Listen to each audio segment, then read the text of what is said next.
The guests are all gone.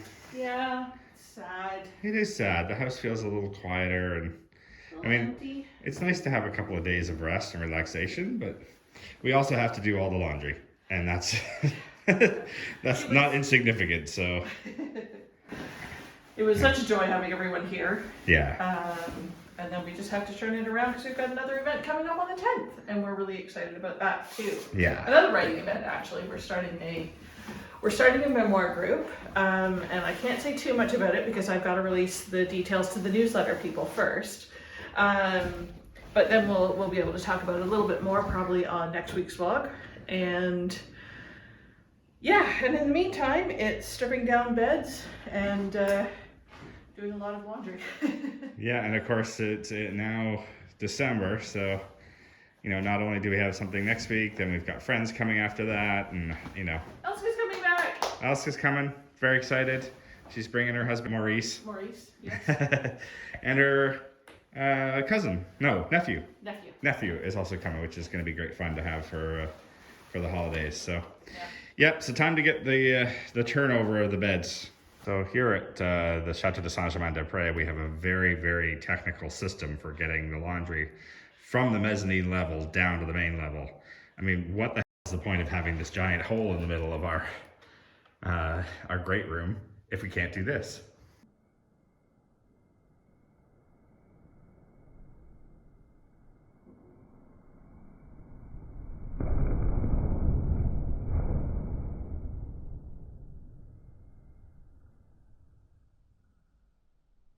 Very important to make sure there's no doggies below. Yes. I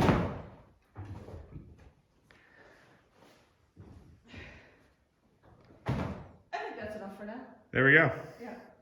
Now they're practically in the laundry by now, right? I mean, look at that. Yeah, just small minor detail in between. So you've seen many times our beautiful, great room with the spectacular fireplace. The elegance of living in a chateau. But then there's the reality. Sometimes you need to use it as a laundromat. Of course, the weather outside is cold and wet and, not very good for drying clothes. And we do what we can using the radiators, as you can see. But for the big sheets and things, we just strung some clothesline from side to side on the mezzanine, and we'll use the air in the house to dry it. So there you go, realities of chateau life. So this is the other marvelous invention that we use for drying clothes. Again, because we can't hang them outside. No, we don't have a tumble dryer, but we do have great big radiators. And since the heating system is currently working, we just put everything on a rack and we throw a tablecloth or whatever big thing we got over top of it, and it actually works as a nice little sort of heat space. It's like a little sauna for the clothes. Yeah. But it works extremely well. We should probably explain the whole tumble dryer thing because we always get comments about that. Why not just throw it in the dryer?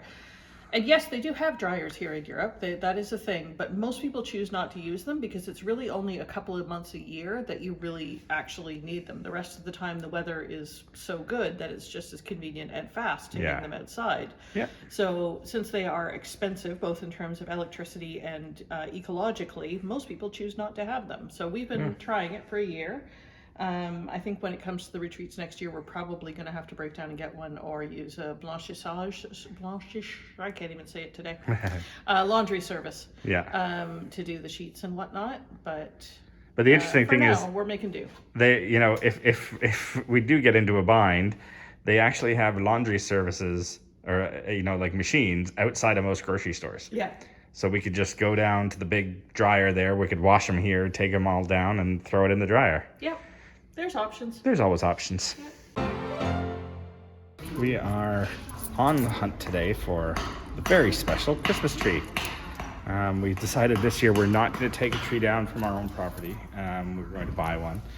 And yet we've come to Gamverp in Tivier and going to have a look at what they've got. And then we'll go from there. Find the biggest one. Exactly. I think that's the key. Somewhere between 2.5 and 3 meters. Yeah. The one at the back is really attracting me. I don't know why. Yeah.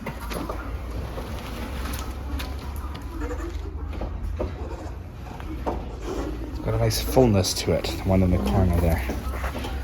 Let's see what else they've got. They've got these spruces, but they're a bit spindly at the top, so we're just going to keep looking through the stock. Yeah. What's way at the back there, just as we come in? See? There's a very tall one back there. I believe that one's fake, though. I think so too, but let's go check out. All right. Yes, the one I was looking at is artificial and on a plinth. It's on a bit of a platform. Some of these are really beautiful, but Yeah. they're a little short. They're going to seem awfully small in our great room, I think. She's so tiny. Chateau problems. We need something in between 15 feet Yeah. and 6. Yeah. Stop number 2. We've come out to our, I guess, favorite nursery. nursery. Yeah. Good looking trees here. Yeah. Definitely some bigger ones. Yeah. A few small options, but definitely some taller ones. Yeah. Have a good look around. A little sparse at the top, but Yeah. we can certainly go ahead and fill that with some decorations. Well, we're just looking at this one, which has got some good height. It's probably 8 feet. Yeah, at least. Yeah. Feels very moist, looks very healthy. Yeah. Nice and full on the bottom. Can we get a Dr. Seuss tree? They're kind of fun, aren't they? We could just decorate that for Christmas and call that a Christmas tree. I like those a lot. They're fun. They're really funky. Yeah. Christmas tree achieved. Steve's doing the super fun part. You want to just pop it in the car? Yeah, I guess we probably could. Let's give that a shot, shall we? Okay.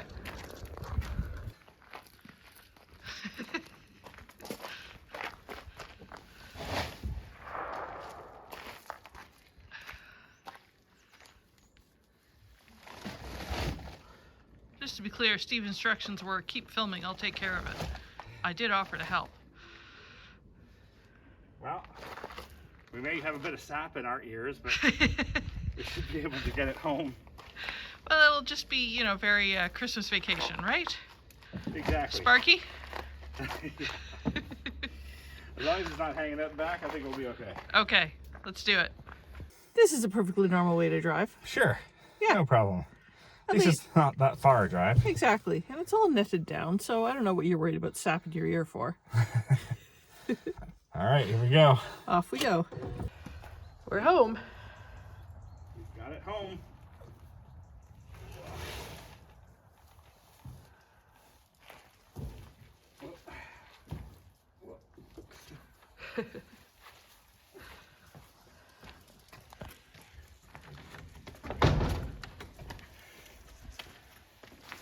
Well, this is a little easier than last year, I must say.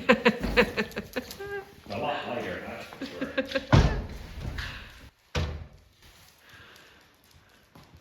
Still a good size, though. Yeah, not bad. Not too far off the bottom of the mezzanine. No, I think it'll look quite good in here. I think it will. Yeah, It'll be a good nice size. size. Yeah. Now we just got to figure out how to keep it standing upright. Yesterday we picked up our Christmas tree for the year. It's a beautiful tree, probably about 8 feet high. And now we need to put a stand underneath it. So I've decided, since we couldn't seem to find one in the stores, that I'm just going to make myself one. So I've got some scrap pieces of wood here from other projects. I've got an idea in my head, and we'll put it together and see if it works.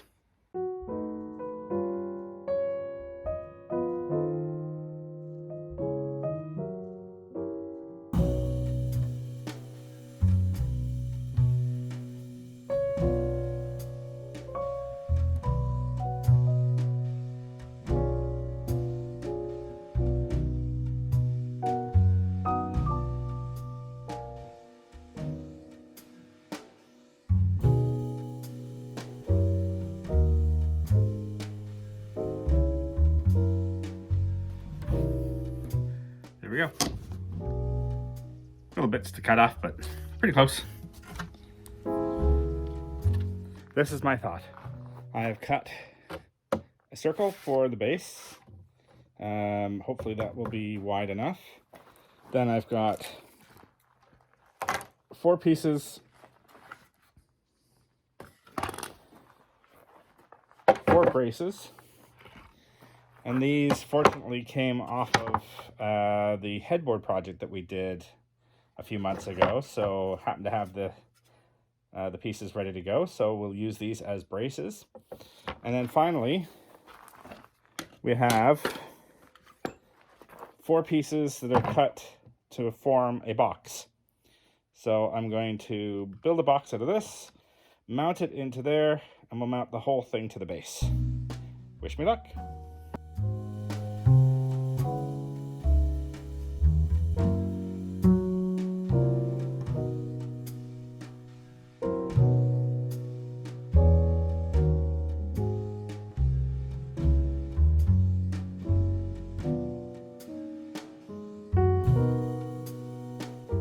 All right, well, I've finished the stand, hopefully. Let me talk you through my design. Got my stand. Maybe not the prettiest thing in the world, but it should be covered up by the tree anyway.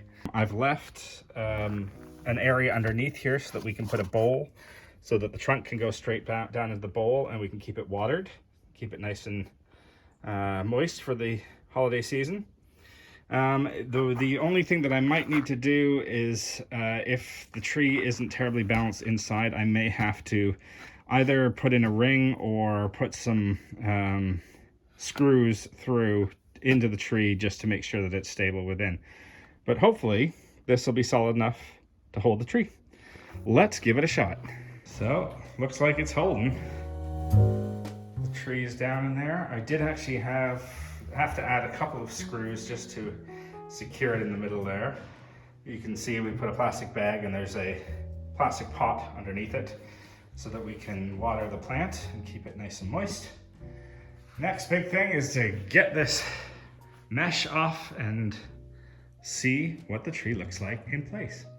But I'm very happy with that. It seems very, very sturdy. I don't think it's going anywhere. And now we got a tree stand for years to come.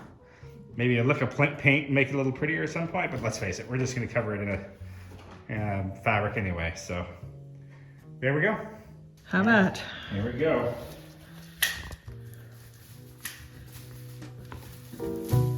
Hopefully it won't be a Griswold moment and the whole thing just Shoots out a window? We're nowhere near a window, fortunately.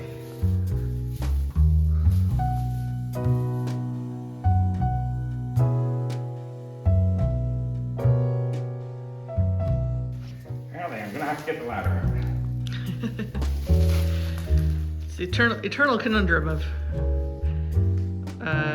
de-netting it before you put it up, or I guess we probably could have done the top, but Oh well. Hindsight's 2020. right? Or for that matter, I could just lean it towards you and That seems dodgy. Why don't we get a ladder. get a ladder? Okay. It's looking very floofy.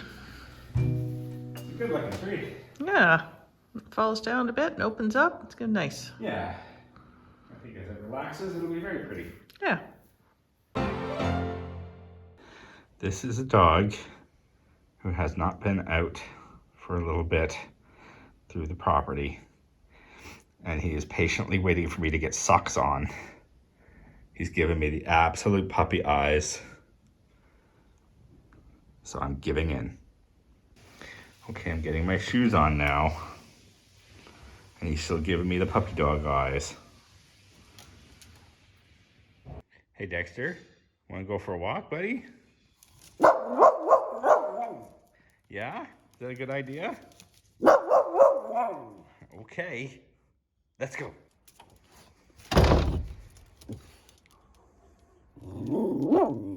Let's go.